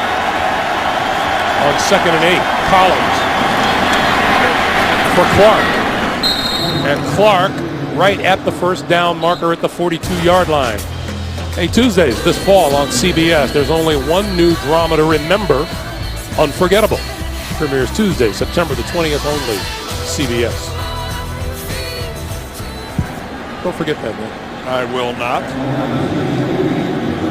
Anxious to see it. A little short yardage situation here. Can this offensive line of the Colts muscle up? Get a little movement. DeLon Carter is into the backfield for this 3rd and about half a yard. Gronkowski is there with him. The give is to Carter, and he has the first down. Close to the 40-yard line. Dan, this is the time. You know, here you go into the locker room 34-0. You're scoreless in the 3rd quarter. The outlook isn't good as you begin the 4th, but I can't imagine there is a team under more scrutiny than the Colts are now with Jim Caldwell looking on. Yeah, and the easiest thing to do would be to pile on and say, well, the season's over. Folks, come on now. Collins stepping up, throwing deep down the middle, inside the 5 and incomplete. Garçon there's a late flag. There's a late flag. Jonathan Joseph was covering.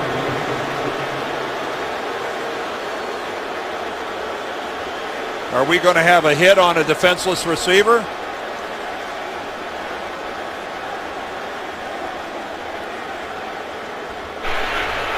Personal foul, hit on a defenseless receiver, number 38 of the defense. 15-yard penalty, first down. Daniel Manning is the guilty party. Let's take a look. Well, first of all, what a throw by Kerry Collins as he puts that right onto Garçon's hands. All right, right there, the play is over. Well, Manning is, I didn't see that.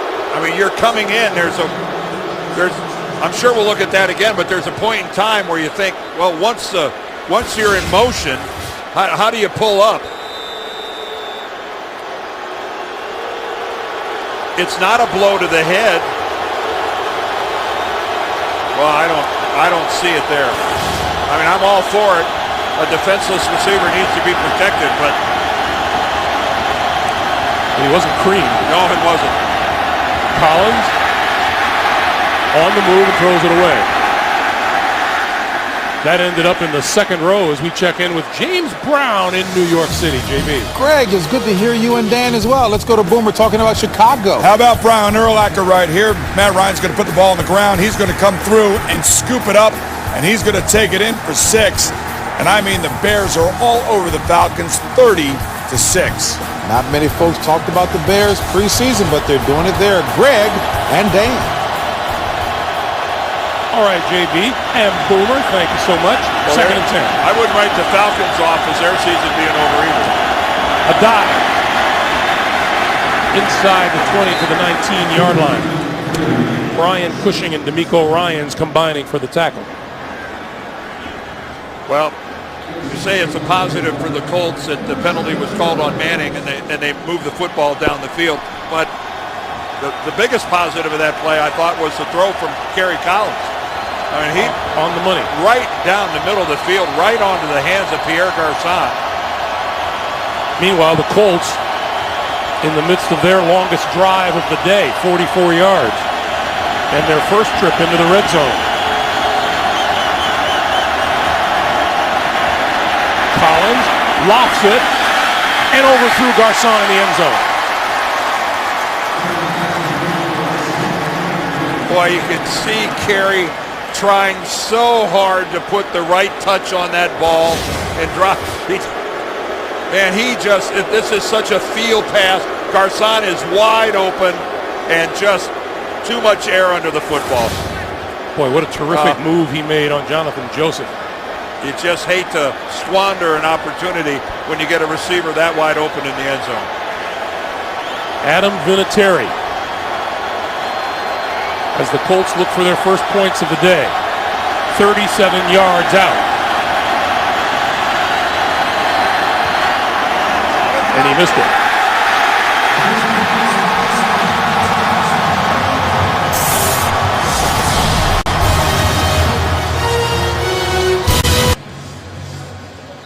Downtown Houston, Texas. From the MetLife Blimp, providing today's aerial coverage here in Houston. 10:39 to play, fourth quarter. On first down, the pitch for Tate. Trying to turn the corner. Lost the football. Picked up by Angerer. And Angerer to about the 12. So the Colts miss the field goal and get it right back on the turnover. Well, it's not Tate's rookie year, technically, but it is in terms of playing. And this is just not, he's carrying the football away from his body. You can see how he's not keeping it high and tight. And Pat Anger, the ball one-hops right to him and makes the play. But that's just a little bit of a disregard for the football by a youngster in Ben Tate, and that's a pretty fast way to the sidelines. Angerer took the stiff arm. Jacob Lacey made the hit that shook the ball loose, and Angerer was there to pick it up. So Collins and the Colts now at the Houston 13.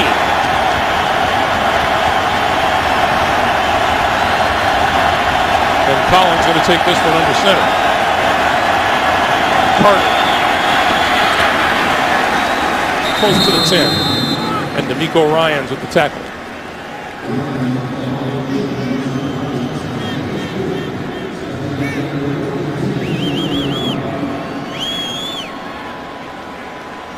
These Colts have to go back a long ways to remember their last shutout.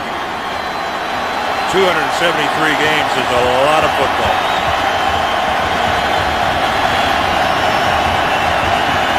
Second and 8.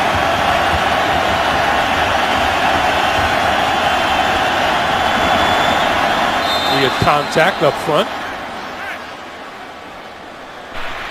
Encroachment, number 92, defense. Half the distance to the goal, still singing down. That's nose tackle Earl Mitchell. He's part of the rotation inside with Sean Cody working on the nose. And to this point, it's been a pretty stellar performance by Wade Phillips' group. And you saw Wade Phillips was high-fiving everybody when they came off after Vinatieri missed the field goal. Boy, defensive coordinator would love a shutout. 2nd and 3.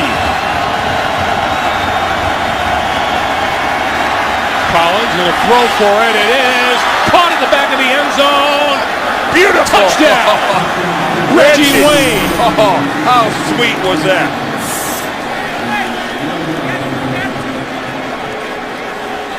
You just try to build on anything. And there again, we're seeing some good throws from Kerry Collins. And this is why Reggie Wayne is Reggie Wayne. Falling backwards. Look at that spiral. Look at Reggie Wayne get up. We've got possession and we tap the feet. That is spectacular. But again, that throw from Kerry Collins, he is falling backwards. We will review the previous scoring play. Every scoring play will be reviewed. Well, the one thing they want to make sure is that Reggie Wayne had possession of the football. Sure looked like a touchdown to me. They'll take a look. We'll take a break.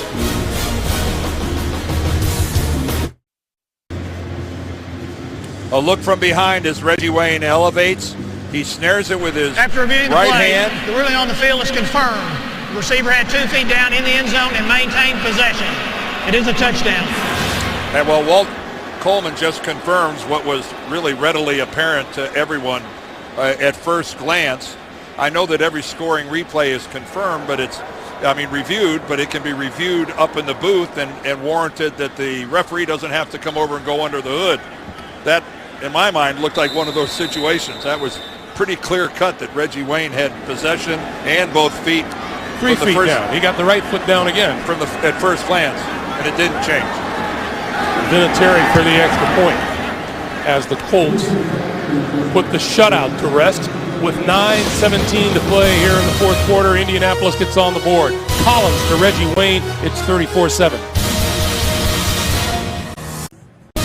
The NFL on CBS is sponsored by FedEx. We understand you need reliable shipping solutions. FedEx.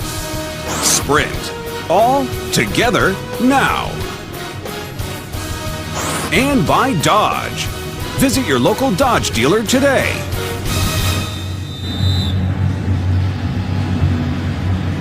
Well, a little bit of frustration disappears for the Colts. And Vinatieri knocks this one out of the end zone, and Texans will start from their own 20-yard line. Meanwhile, Wednesday, September the 21st, here on CBS, new night, new blood. Ted Danson joins CSI. Season premiere Wednesday, the 21st of September, only CBS. Well, Kerry Collins has had some positives here in the second half. He has delivered some accurate throws. Some have been caught, some haven't been, but he has thrown the ball pretty effectively here in the second half. And the Texans, conversely, can't be very happy about the fact that they've got 3 turnovers in this game, a pair of interceptions and a fumble. And on their 11th drive of the day, the Colts finally find the end zone. This is Tate. And Pat Angerer trying to urge another fumble out of Ben Tate. Well, and that was Ben Tate that time running like a back that was more concerned with holding onto the football than finding a hole. But again, when you're up 34-7, you have the luxury of throwing him right back out onto the field to try to learn from his mistakes and see if he can improve upon it.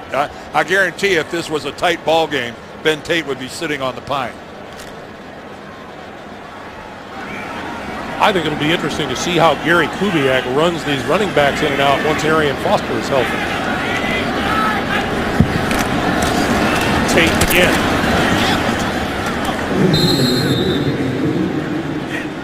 To the 20. And it'll be 3rd and 10. But you talk about riches. Gary Kubiak has some backs to deal in and out of there. Yeah, he really does. The question, everybody down here wants to know is when is Arian Foster going to come back? He appeared by everybody looking at it that he's very close. You wonder if this was a must-win game if he'd have played. I think a very smart decision though not to play him with it and run the risk of it being season long. This is Tate. And Tate will be pulled up at about the 26-yard line. Well, Dan, there's no question now that Gary Kubiak's answer is certainly going to be when I know he's good and healthy, because from what he's seen today, he can afford to wait. Yes, and he knew that coming in. He knew that coming in, that he had a lot of guys. And again, the confidence in Derek Ward, I think, was really the top of the list in terms of sitting Foster. But again, Foster hurt this hamstring in early August, came back, and then tweaked it in the third preseason game against the 49ers. So you don't want that tweaking to be a season-long deal. Hartman's kick, a high floater, fair catch called for by Gerard Powers and made at the 39-yard line. So Foster involved in both tweeting and tweaking. Now that's bad. Back at Reliance Stadium in Houston on first down. Collins with time, over the middle, wide open. He hits his man inside the 30, and Reggie Wayne racking up more receiving yardage.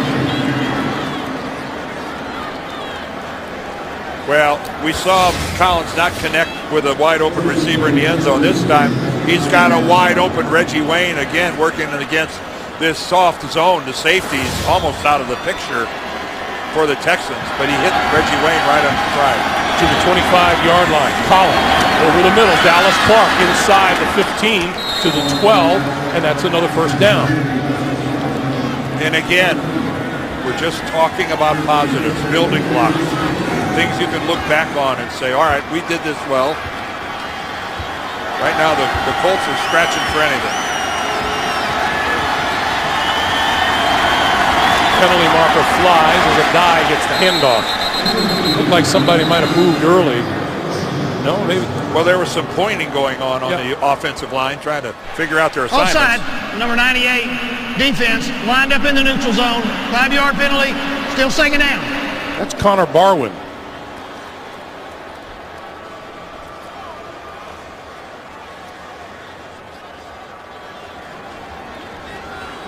Well, again, we talked about building.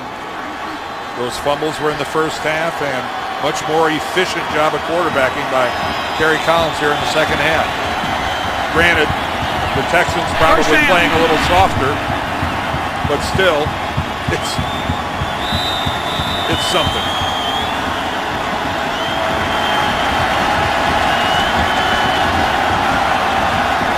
On 1st and 5. Collins throws it over the middle, tipped incomplete. Tipped by Bryce McCain. Oh, and that was just good coverage by McCain. He wasn't playing the receiver, he was playing the quarterback in the football, and able to get up and knock it away. So it'll be 2nd and 5. 5:44 to play in the 4th.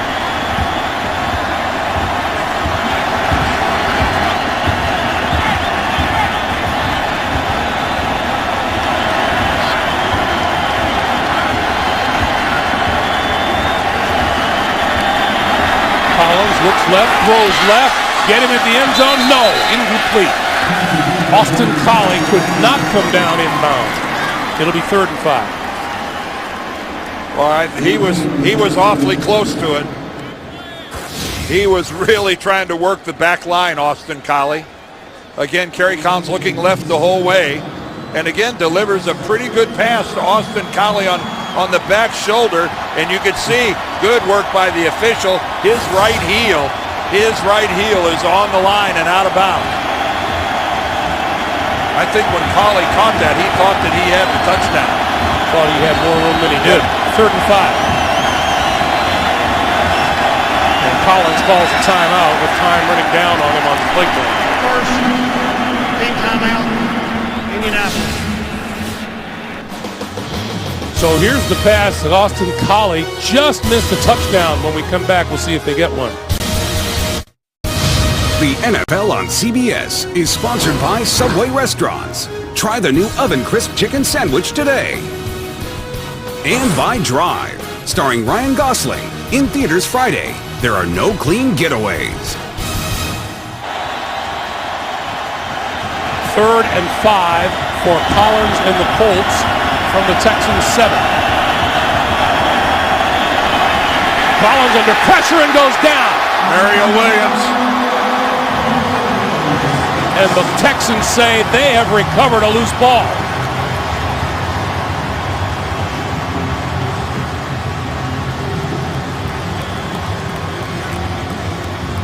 And the officials trying to get to the bottom of it.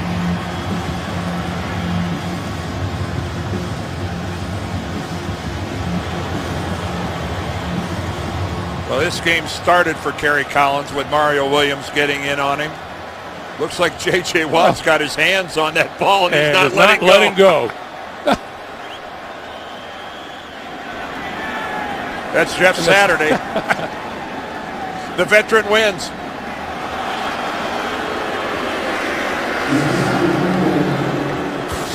Well, that was the old and the young of it. Dan. Again, coming from the right, here comes Williams, number 90.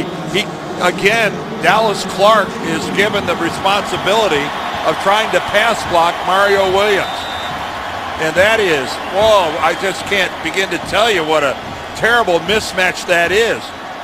That Dallas, you can see he's very little resistance. That's a blocking scheme, Greg, that just doesn't make sense to me. But Dan, as an outsider, it can't be pretty at the bottom of a pile. No. It's very claustrophobic, to tell you the truth. I'm sure it is. 4th and 14. And here comes the blitz. Collins for the corner of the end zone. It is incomplete. Reggie Wayne, the intended receiver, covered by Kareem Jackson. Well, I would say that this defensive unit of the Texans is buying into Wade Phillips and the way that he likes to play this 3-4 and the opportunities that it gives his outside rushers. And, you know, he's had a number of them over the years, and I'm sure that's what he's told Mario Williams and Connor Barwin, that, hey, guys, I'm telling you, this defense, we're coming. We're bringing it, and you guys are going to be a big part of it.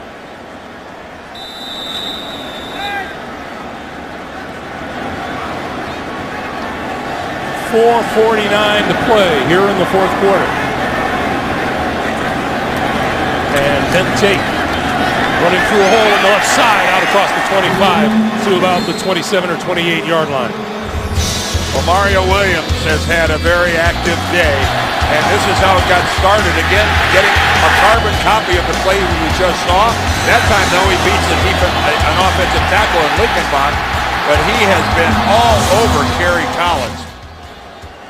And Mario Williams is, he's never at any time in his football career has ever played it standing up. This is brand new to him. How about when Mario Williams came in to talk to us yesterday, and the first thing we asked him is, how's this switch working out for you? And he said, I think I'm getting it down. I think I'm working on it. I'm getting it.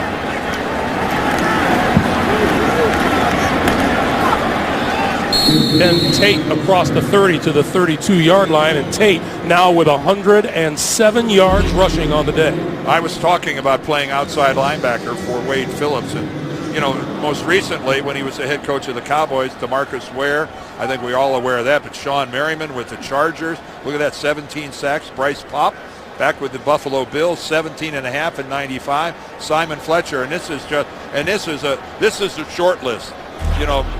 We've got other guys in there that have really been the beneficiaries.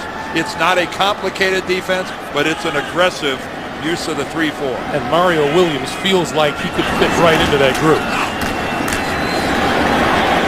This is Tate building up some more yardage. Pat Angerer with the stop. Well, I can guarantee you one thing. When teams start looking at playing the Texans, down their schedule, they're going to start looking at one thing, and what part of it's going to be, we can't block Mario Williams with a tight end. We've got to put a big guy. We used to have an expression, it's the bigs on the bigs. And, he's a guy that's going to have an offensive tackle or one of those 275-pound tight ends trying to block him. 3rd and 3. Tate again with a first down to the 39. Ben Tate is wrapping up that football like a Woody Hayes fullback. He has got that baby secured. In the back of his mind, he's thinking, Okay, if he doesn't know it, he's up over 100 yards. But what are they going to talk to him about all day Monday? It's all that matters. He put the ball on the ground.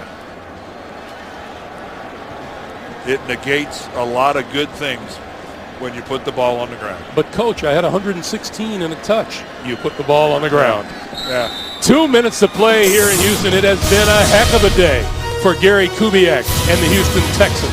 34-7. We are coming back to Reliance Stadium with the last 2 minutes right after this. Last 2 minutes here at Reliance Stadium in Houston. And that's the Texans' game plan for the rest of this day. You don't see that every day. That's when things are comfortably in hand. So it's time for the Texans to look ahead a little bit. Kerry Collins with his teammates on the sideline. Yeah.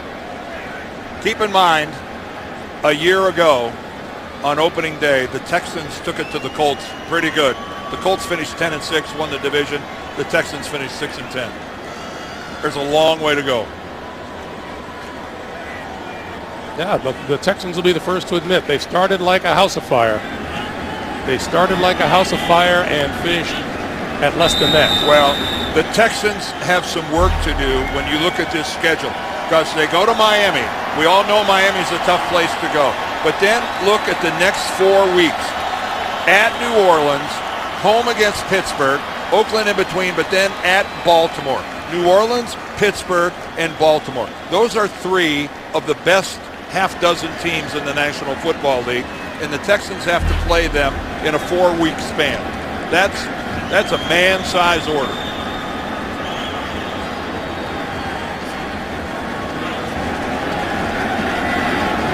And one more knee will do it for Matt Schaub and the Houston Texans. A year ago, they knocked off the Colts 34-24 on opening day. They come up with a 34-7 win this afternoon. It started early. Turnovers didn't help. Kerry Collins and the Colts come up short. The final score, 34-7 Texans. For Dan Deerdorf and for the rest of our crew, Greg Gumbel saying so long from Houston. We'll send you to JB in New York with the NFL Today for all the scores and highlights after this. This is the NFL on CBS.